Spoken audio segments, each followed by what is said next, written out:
The moment you walk away, their brain doesn't just feel sad. It flips into full-on panic mode. Thousands of years of evolution are screaming inside their head. Here's what's really happening. When they realize you're gone, their body floods with stress hormones like cortisol and adrenaline. It's the same cocktail your ancestors felt when separated from their tribe in the wild. And here's the wild part. The brain can't tell the difference between emotional pain and a broken bone. Scan a heartbroken brain, and the same regions light up as if someone just snapped a limb. Pause and imagine that. Your leaving doesn't just bruise feelings, it triggers a survival alarm. Suddenly, their nervous system treats getting you back like a life or death mission. We've all felt it. Someone stops texting, and suddenly your phone becomes the universe's most important object. That's not neediness. That's pure mammalian survival instinct. No amount of logic can compete with a brain convinced it's fighting for life. Ironically, this intense reaction often has nothing to do with how much they actually valued the relationship. It's about how the brain interprets abandonment. Chapter 1: The Attachment System Hijack. Your decision to leave doesn't just affect their now. It taps into patterns formed before they could even walk. Every attachment style learned in childhood comes rushing back. If they're anxious, expect them to cling, analyze every word like it's a mystery, check mutual friends, maybe even show up where they know you'll be. Their survival wiring is in overdrive. This isn't romantic persistence. It's their nervous system screaming for safety through proximity. If they're avoidantly attached, plot twist, they might look calm, collected, even unaffected. Inside, though, total chaos. These are the ones texting you 6 months later at 200 a.m., processing your departure in slow motion all this time. Here's what nobody says: the people who seem the most together after a breakup are often the ones whose attachment system is screaming the loudest. They learned early that showing need was dangerous, so they perform independence, while secretly hoping you notice. The attachment system doesn't care about logic. It only cares about survival. For millions of years, being left by your tribe meant you might not live. That Instagram story they posted right after you left, not moving on. It's their attachment system saying, I'm still valuable. I still belong. Chapter 2: Loss Aversion in Action. Here's a psychological rule that explains why your leaving hits like a freight train. Humans feel losses about twice as intensely as equivalent gains. This isn't drama. It's hardwired. Think about it. When your relationship began, there was excitement, butterflies, energy, new relationship joy. But when you walk away, they're not just losing those good feelings. They're experiencing the psychological equivalent of double loss. Emotional bankruptcy. This is why people obsess over closure or trying to fix what's broken. Their brain is desperately avoiding the finality of the loss. And here's the beautiful human twist. They often convince themselves they're fighting for love, when really it's loss aversion running the show. Their brain is calculating survival, not romance. Any effort to avoid loss feels worth it, even if the relationship was mediocre. Ever notice how someone suddenly becomes the perfect partner right after you decide to leave? That's loss aversion in overdrive. They're not actually changing. They're running desperate calculations to avoid the crushing psychological cost of losing you. Here's the cruel irony. This intense focus on avoiding loss often blinds them to the real gain. Letting go might actually be what they need. Sometimes, the best thing that can happen to someone is losing what they've been holding on to too tightly. Chapter 3: The Idealization Trap. When you walk away, something strange happens to their memory. Suddenly, you're flawless. This isn't nostalgia. It's a defense mechanism called idealization, and it has a very specific job. Their brain starts editing the relationship like a highlight reel. Every frustration, incompatibility, and reason you left filed away. Every good moment magnified and replayed on loop. Why? Because accepting the real problems would mean admitting losing you could actually be a gain, and loss aversion won't allow that. So instead, their mind reconstructs you as the perfect partner who got away. And here's the kicker: the worse the relationship actually was, the more intense this idealization becomes. Healthy breakups rarely trigger this kind of fantasy revision, but toxic relationships, suddenly they read like epic love stories. Arguments vanish. One small act of kindness, like bringing soup when you were sick, gets replayed as legendary. Here's the part that might surprise you. This idealization. It's not really about you at all. It's about avoiding the heavy work of asking, why did I stay in something that wasn't working? Turning you into a flawless memory is easier than facing their own patterns. The version of you they miss isn't who you were, it's who they needed you to be so they wouldn't have to look inward. And that's why explaining your reasons for leaving almost never helps. You're not arguing with a memory. You're arguing with a fantasy. Chapter 4: Defense Mechanisms Activate. When you leave, you're not just ending a relationship. You're triggering their psychological defense system. And it's about to get creative. Defense mechanisms are like emotional airbags. They deploy automatically to protect the ego from impact even when the crash is unavoidable. First up, rationalization. Oh, they were never right for me anyway. This one's fun because they suddenly discover deal breakers they never mentioned before. Now you're too ambitious, not ambitious enough, too social, too introverted. Basically, whatever rebrands losing you as a win. Then there's projection. They're just scared of commitment. It's a way of making your departure about your flaws instead of facing the possibility you simply didn't want to be with them. Safer to assume you're broken than to question their own lovability. And my personal favorite, denial.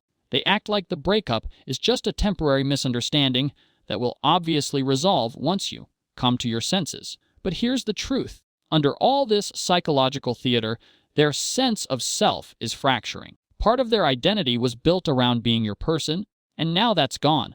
That's an existential crisis most people aren't equipped to face head-on. Defense mechanisms aren't character flaws. They're emergency protocols. The problem. They also block the real healing work that could actually help them grow. Sometimes the kindest thing you can do is refuse to play along with someone else's psychological defense system. Chapter 5: The Bargaining Mind Games. After the initial shock fades, their brain flips into negotiation mode. And when it comes to losing you, their bargaining can get creative. Logic goes out the window. They start making deals. With the universe, with you, even with themselves. Internal bargaining at its finest. If I just give them 2 weeks of space, they'll miss me. If I become the person they wanted me to be, they'll come back. Their mind spins elaborate scenarios where the right combination of actions could magically reverse your departure. Then comes external bargaining, grand gestures, unexpected gifts, sudden life changes they swore they'd never make. It's like watching someone try to solve an emotional puzzle, except the puzzle is actually a mirror. Here's what's really happening. They're trying to regain control over something they can't control. The bargaining isn't about winning you back. It's about avoiding the powerlessness of acceptance, the most heartbreaking part. All that energy could be spent on real growth, on changing themselves. But that requires accepting you're gone. Some people get stuck here for months, or even years, constantly tweaking their strategy, becoming relationship strategists instead of healers. The bargaining only ends when they finally realize love isn't a negotiation. It's either freely given or it's not love at all. That's when real healing begins. Chapter 6: Social Identity Crisis. Your leaving doesn't just shake their personal world. It shatters their social identity. Suddenly they're asking, who am I when I'm not your person? Relationships aren't just personal. They become part of our social DNA. We talk in, "Weck. We love that restaurant. We're planning a trip." When you leave, they have to relearn how to be I again. And it's more disorienting than you might expect. Then comes the social awkwardness tsunami. Mutual friends freeze, unsure whose side to take. Can they still invite both of you to events? Suddenly, your shared social circle is a diplomatic minefield, and they're trying to process losing not just you, but their social proof. Here's the deeper layer. Part of their social identity was built on being chosen by you. Your presence validated their worth to the group. Your departure isn't just losing a partner. It's losing evidence that they matter. That's why rebound relationships happen fast. Sometimes it's not about replacing you emotionally. It's about restoring their social identity as someone who's wanted.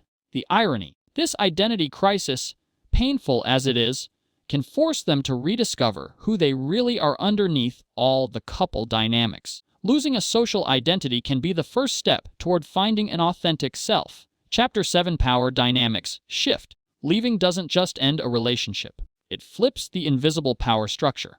In most relationships, the person who cares less holds more control. By walking away, you just took all the power. Suddenly, they want something they can't have, from someone who no longer wants to give it.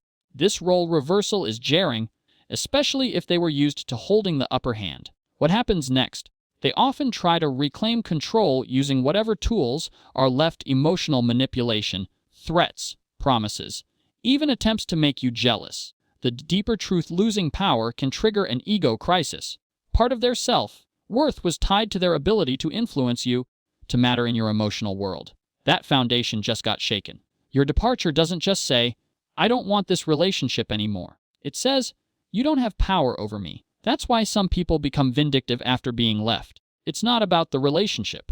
It's about proving they still influence your emotional world. The most psychologically healthy response: accepting the power shift with dignity. But that takes self-awareness and emotional maturity, two things that often vanish in the heat of loss. True power comes from letting go gracefully, even when every instinct screams to hold on. That's the difference between reacting and responding. Chapter 8: The Growth Paradox. Here's the counterintuitive truth: your leaving might be exactly what they need for personal evolution. Even though it feels like destruction, growth often requires crisis, and losing someone significant creates the perfect conditions for transformation that might never have happened otherwise. In relationships, it's easy to get comfortable, to stop pushing yourself, to let your partner fill gaps in your emotional development. Your departure forces them to confront the parts of themselves they've been avoiding. Suddenly, they have to learn emotional regulation they once outsourced to you.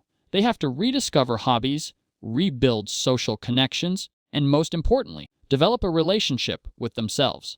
Here's the beautifully ironic part: the people who handle being left with the most grace are often the ones who needed the relationship least. The ones who fall apart the hardest. Usually the ones who most needed to learn to stand on their own. This is why rebounds rarely work long term. They try to skip the growth phase, jumping straight back to the comfort of couplehood without doing the individual work. The growth paradox: losing you might hurt them tremendously in the short term, but sometimes losing you could save them from a lifetime of emotional dependency and stunted growth. The most loving thing you can do? Refuse to enable someone's emotional immaturity. Chapter 9: Time and Memory Distortion. When you leave, you don't just exit their present, you reorganize their relationship with time itself. And the effects are deeper than you might think. Memory becomes a weapon against healing. Their brain plays highlight reels on repeat, filing away everything that justified your departure. The past transforms into a golden era of perfect love, edited to remove every argument, every clash, every reason you left. Their mind becomes a romance movie editor, keeping only the scenes that support the story of tragic loss. Here's where time distortion gets really tricky. They lose the ability to imagine a future without you. Plans you made together become impossible dreams. Goals that included you feel meaningless.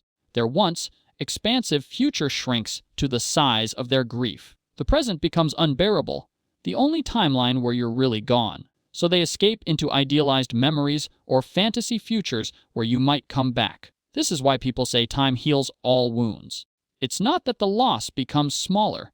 It's that time forces them to rebuild their relationship with past, present, and future around a reality that doesn't include you. Healing begins when they stop living in the ghost of the relationship and start building a life in the present. That's when they finally grasp the difference between remembering love and being haunted by it. Chapter 10: The Healing Opportunity. Here's what most people miss about the devastation of being left. Within all that psychological chaos lies the greatest opportunity for personal transformation they may ever get. Rock bottom can become a foundation, but only if they're willing to build something new.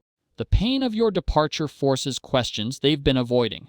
Why do I attract unavailable people? What am I truly looking for in a relationship? How much of my identity depends on someone else's validation? These aren't comfortable questions, but they're the ones that spark real change. This is where post-traumatic growth becomes possible. The same systems that made losing you feel catastrophic can be redirected to build a stronger, more authentic self. The key? Healing demands they stop trying to return to who they were before you left. that person is gone. The question becomes, who do I want to become based on what I've learned? Some use this chance to develop emotional intelligence, explore attachment styles, and practice self-compassion. Others build the life that will attract genuinely compatible partners. The most beautiful outcome. They eventually thank you for leaving, realizing it forced them to become the person they were always meant to be. Your departure becomes their liberation. Understanding what people feel when you walk away isn't about taking responsibility for their emotions. It's about recognizing the profound psychological forces you've set in motion. Choosing yourself doesn't mean managing someone else's attachment system, but understanding it helps you navigate the aftermath with compassion and boundaries. Denial, bargaining, anger, grief. They aren't character flaws. They're normal human responses to perceived abandonment and intensity. It doesn't always match how much they valued the relationship. Their reaction isn't about you. It's about how their nervous system interprets loss. Those desperate attempts to reconnect, the angry outbursts, the social media posts, even trying to make you jealous, none of it is really about you. It's them processing the psychological earthquake of being left. Your job isn't to minimize their pain by staying in something that doesn't serve you. Your job is to honor your truth while holding appropriate compassion for their journey. Sometimes the most loving thing you can do is set firm boundaries and let them regulate their own emotions. Walking away can be the gift that forces someone to finally grow. The ultimate truth. You can't love someone into emotional maturity. You can't stay to prevent their growth, and you definitely can't sacrifice your own well-being to manage theirs. Leaving isn't cruel. Staying could be far crueler to both of you. Choose yourself, not from selfishness, but from understanding that authentic love can only exist between two people who are whole on their own. Learn something new. Hit that like button, share it, tap subscribe, and stick around for more. Got thoughts? I'd love to hear them in the comments.